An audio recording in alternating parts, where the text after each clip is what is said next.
Hay una conexión increíblemente fascinante entre el psicoanálisis y el horror gótico. Y justo eso es lo que vamos a explorar. Vamos a analizar un concepto que nos inquieta de una forma muy especial, usando las ideas de Sigmund Freud como mapa y la mente oscura de Edgar Allan Poe como nuestro caso de estudio perfecto. Pensemos un segundo en esto. Hay un tipo de miedo que no viene de lo desconocido, ¿cierto? Sino de algo que es extrañamente familiar. Es ese escalofrío que aparece cuando algo que considerábamos seguro y nuestro, de repente se siente ajeno, amenazante. Justo esa sensación es la que vamos a desentrañar. Bien, este va a ser nuestro recorrido. Primero vamos a ponerle nombre y apellido a eso de lo ominoso, según Freud, claro. Y después vamos a ver toda esta teoría en la práctica, analizando cómo un cuento magistral de Poe es básicamente el manual de instrucciones de este tipo de terror psicológico. Empecemos por el principio, definiendo el concepto clave, la pieza fundamental que nos va a permitir entender todo lo que sigue, lo ominoso. Y para esto, nuestro guía es el mismísimo Sigmund Freud. En su ensayo de 1919, Lo ominoso nos deja esta definición que es crucial. La clave aquí no es el monstruo de afuera, sino el horror que nace de lo que ya conocíamos, de lo que creíamos nuestro, de lo familiar. Y aquí está la genialidad del asunto, que viene del juego de palabras en alemán. Heimlich significa familiar, hogareño, pero también puede querer decir algo secreto, algo oculto. Entonces, su contrario, un Heimlich, lo ominoso, es más que solo no hogareño. Su verdadero poder, su verdadero terror, viene de su otro significado. Es aquello que tenía que estar en secreto y que, de repente, ha sido revelado. Y esta es la idea central de Freud, la que lo cambia todo. El terror ominoso no viene de afuera, sino que es algo que ya estaba dentro. Es como un eco de nuestro pasado, una parte de nuestra propia mente que enterramos, que reprimimos y que ahora de alguna manera vuelve a la superficie. Ok, ya tenemos la definición. Ahora vamos a meternos en los mecanismos. ¿Qué es exactamente eso que regresa? Bueno, Freud identifica varios detonantes psicológicos que nos provocan esta sensación. Según Freud, lo ominoso se dispara cuando nos cruzamos con fantasmas de nuestra propia historia mental.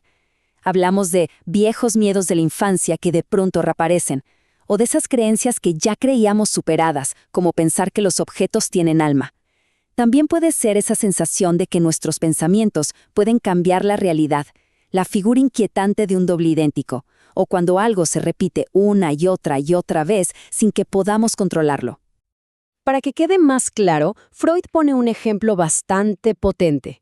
Él dice que esa angustia tan particular que sentimos en las historias de terror sobre perder los ojos es en realidad un reemplazo, un desplazamiento de un miedo infantil mucho más profundo y reprimido, el complejo de castración.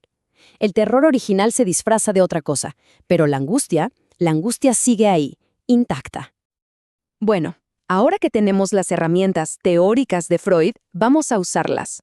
¿Y qué mejor lugar para hacerlo que en la mente de uno de los grandes maestros del horror, Edgar Allan Poe, y su obra maestra, La caída de la casa Usher? Desde la primera línea, Poe ya nos está sumergiendo en una atmósfera pesadísima. El narrador llega a un lugar de su infancia, un lugar que debería ser familiar, pero no siente nada de confort. Al contrario, siente una melancolía y un miedo que no puede explicar. Lo familiar ya se ha vuelto extraño. Y entrar en la casa no ayuda para nada. De hecho, Poe intensifica esa sensación con cada detalle. Los objetos parecen tener vida, vibran cuando pasa el narrador. Se siente un ambiente sofocante, cargado de secretos. Aquí tenemos uno de los conceptos de Freud en plena acción. La casa, que es un objeto inanimado, se describe como si tuviera conciencia, como si estuviera viva. Es un ejemplo perfecto de animismo. El regreso de esa creencia primitiva de que las cosas tienen alma, lo que la convierte en una fuente potentísima de terror ominoso. Pero la casa es solo el contenedor. Los verdaderos protagonistas de este horror son sus habitantes, los gemelos Usher, quienes encarnan otro de los grandes detonantes de lo ominoso. Es que Roderick y Madeleine son más que hermanos. Son como reflejos, dos mitades de un solo ser. Su conexión va más allá de lo normal, es casi sobrenatural. Entramos en el territorio del doppelganger, del doble. Lo que le pasa a uno le afecta directamente al otro. Su destino es uno solo. Y según Freud, esta figura del doble es tan perturbadora porque destruye la idea de que somos únicos, borra los límites de quiénes somos. Y ahora sí, llegamos al clímax de la historia, donde el concepto central de lo ominoso se manifiesta de la forma más brutal, literal y aterradora posible. La secuencia es una verdadera clase de cómo construir el horror. A Madeleine la dan por muerta y la entierran. Es una represión en el sentido más literal y físico. La ocultan bajo la casa. Pero, como ya sabemos, lo reprimido nunca se queda quieto. Esos sonidos que empiezan a escucharse desde la tumba son el anuncio de su regreso. Un regreso inevitable y espantoso. Y es justo aquí donde la teoría de Freud y la literatura de Poe se unen de manera perfecta.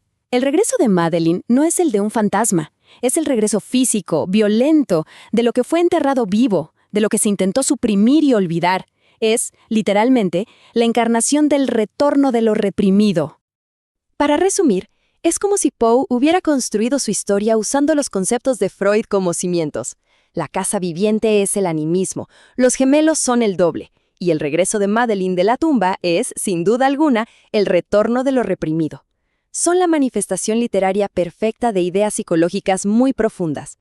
El final es la destrucción absoluta. Cuando Madeleine regresa, los gemelos mueren abrazados, y con ellos la casa entera, que era la extensión física de su mente, se derrumba.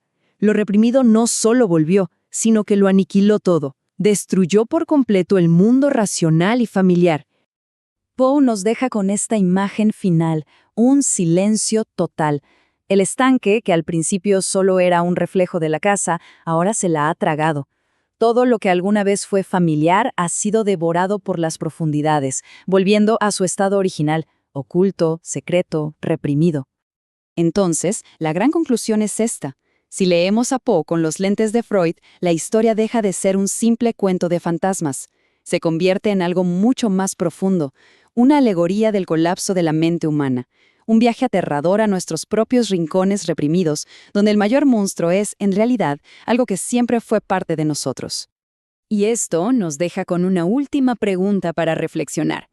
Pensemos en los robots que son casi humanos, en esas inteligencias artificiales que imitan nuestras voces a la perfección, o en los algoritmos que parecen saber lo que queremos antes que nosotros. Este terror tan antiguo, el de lo familiar que se vuelve extraño, está lejos de haber desaparecido. La verdadera pregunta es, ¿dónde se esconde hoy?